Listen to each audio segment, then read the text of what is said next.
organizers of this session for inviting me to offer a paper. Dear colleagues, today I would like to present some results of around about 15 years of rescue archaeology and research on Iron Age settlements in the west of Lower Saxony.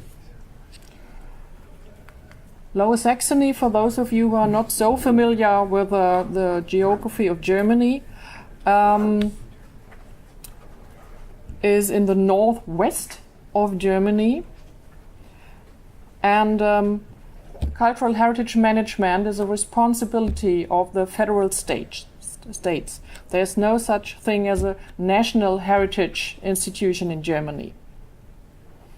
The Lower Saxony State Service for Cultural Heritage has 4 branch offices.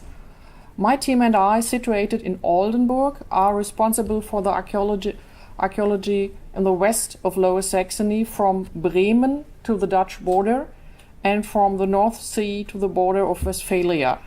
This is our area. This is not Lower Saxony. Lower Saxony is much bigger. The region is called Weser-Ems due to the 2 most important rivers, Weser in the east and Ems close to the Netherlands. That region extends to 180 kilometers north to south and about 100 kilometers east to west.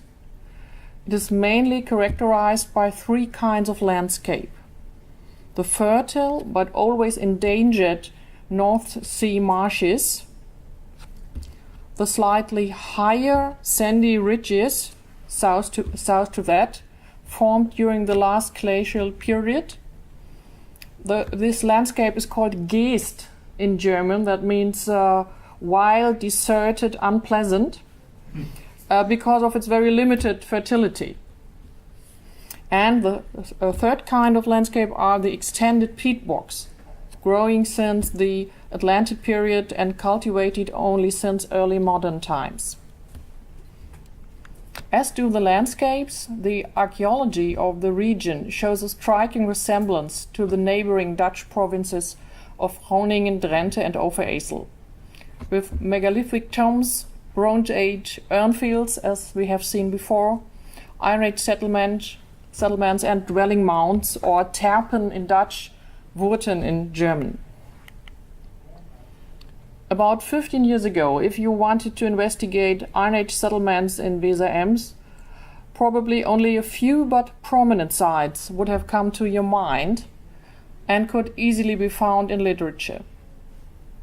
Those well-known sites as Hatzum-Bogenburg, Jemgum Kloster or Hahnenknoper Mühle, for instance, had mostly been excavated in long-term research project conducted by the Lower Saxony Institute for Historical Coastal Research in Wilhelmshaven, and they were published in prominent journals and well known, therefore. All these important sites were found in the wet marsh soils near the coast, which offered excellent conditions for the preservation of wooden and other organic structures. So not only a great number of house-ground plants were documented, but even plants and structures of whole villages could be studied. Beyond the coast and the marshes, things looked considerably different. In the early 1980s, Hans Nordmann investigated the Iron Age between the Lower Weser and the Ems. His area of investigation covered mainly the southern part of the Weser-Ems region. Here conditions of preservation were much more difficult due to the dry sandy soils, and the Institute for Coastal Research, a major research institution in the archaeology of Lower Saxony, mostly stick to the marshes during these times. Nordmann analyzed more than 400 sites, but he knew of only 2 which offered more than only a small and random section of an Iron Age settlement. About 25 years later, in 2009, I did a run-through of the regional literature and found 6 more sites with Iron Age house-ground plants, that had been discovered in the southern part of Weser Ems. They were published only in short notes or regional journals and therefore are not well known. 5 of these 6 were detected during construction work.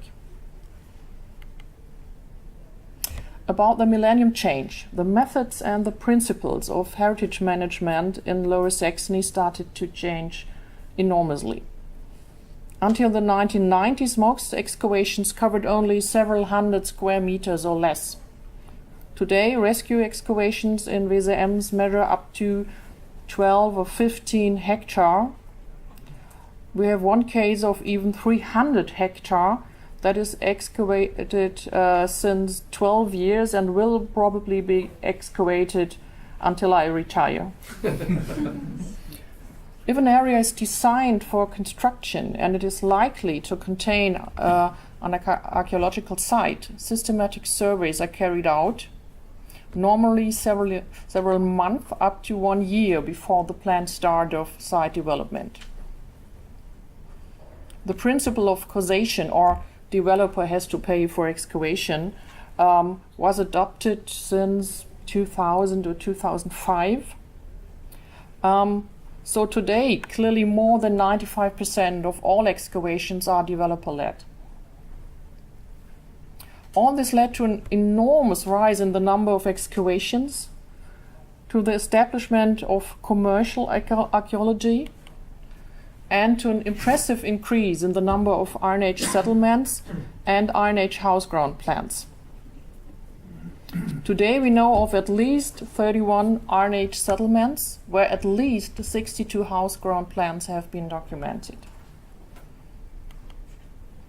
15 of these 31 have been excavated after 2002, while until 2002 only the marsh areas near the coast and the very southwest of our area offered a relevant number of houseground plants.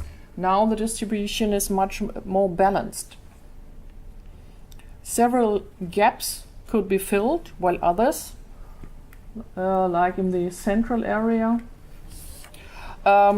persist. Some of these gaps could be explained by extended peat bogs, while others are not fully explained yet. If we take a closer look at those houses, 2 facts catch our eye. 3 old houses are clearly dominant, and in the marshes near the coast they are the only fundamental design, while in the south 2 old houses exist as well. The grey dots are for a mix of 2 and 3 old houses. Most houseground plants fit into the typology established by Waterbolk and Hoyts. In particular, the house type Dahlen has been found several times in our region. Other houses have been attributed to type Haps and Heiken. But things are not as simple as they seem. Sometimes in Germany we have been too eager to adopt the Dutch typology, I think. In particular, we have referred to type Haps for some houses only because of 2 ales, while other features of the type were missing.